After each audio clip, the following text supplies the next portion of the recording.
think any business that thinks digital is not for them, it's a bit like a business 100 years ago saying electricity is not for them. It's just an impossible way to be a competitive long-term business in today's world.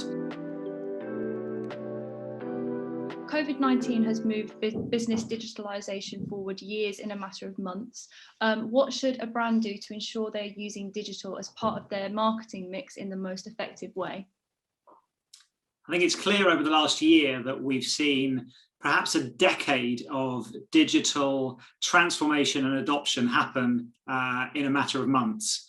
And so I think the best way to think about this is to think about what you might have hoped you'd have done by 2030 and make sure you do it this year. What would you say to businesses that think digital is not for them?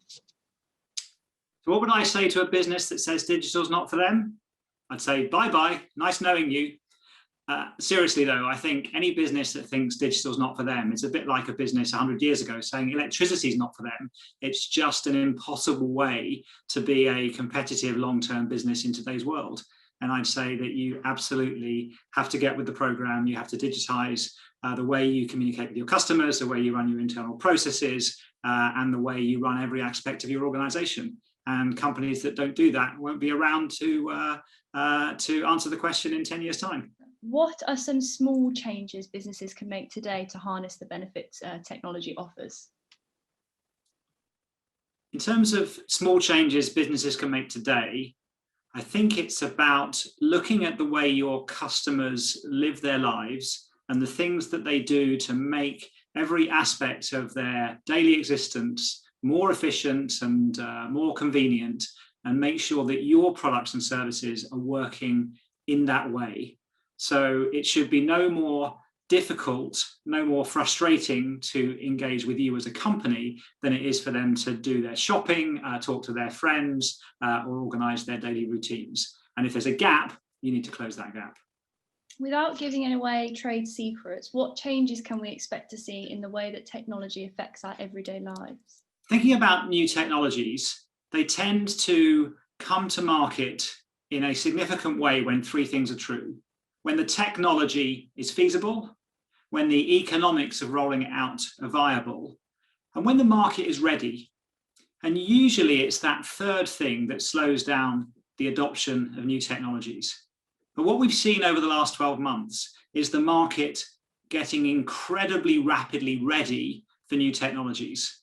The enforced working from home and our desire to be distant from other people has meant that a whole decade of digital adoption has happened in a matter of months. And that means that there's going to be a huge stickiness to a lot of the new digital ways of working that we've seen in the last year. And I think that's the world that we're going to be in for the foreseeable future.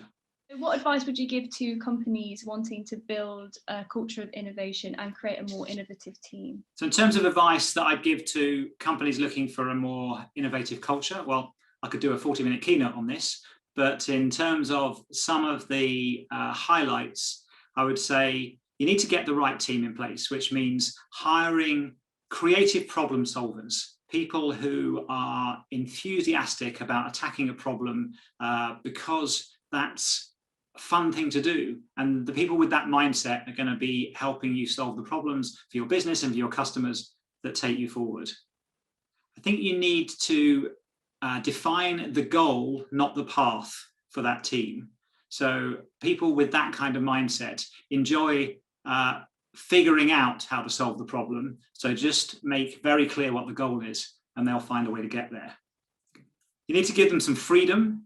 So you need to give them perhaps 20% time or free Friday afternoons where they can get away from the day-to-day task list and think more expansively about some of the problems that they want to solve. You need to be forgiving of smart failure.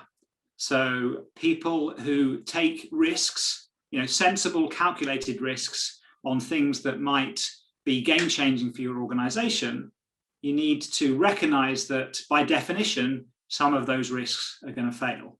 If you know what the answer is going to be already, then it's not a test, it's not an experiment, and you'll learn nothing from it.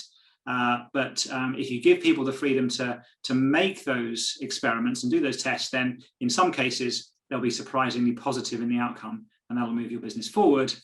And lastly, you need to give them the tools to allow them to do these things efficiently. So invest in the digital platforms for data analysis and for A/B testing and things like that, which can just give them an accelerated ability to learn, innovate, and bring new things to market.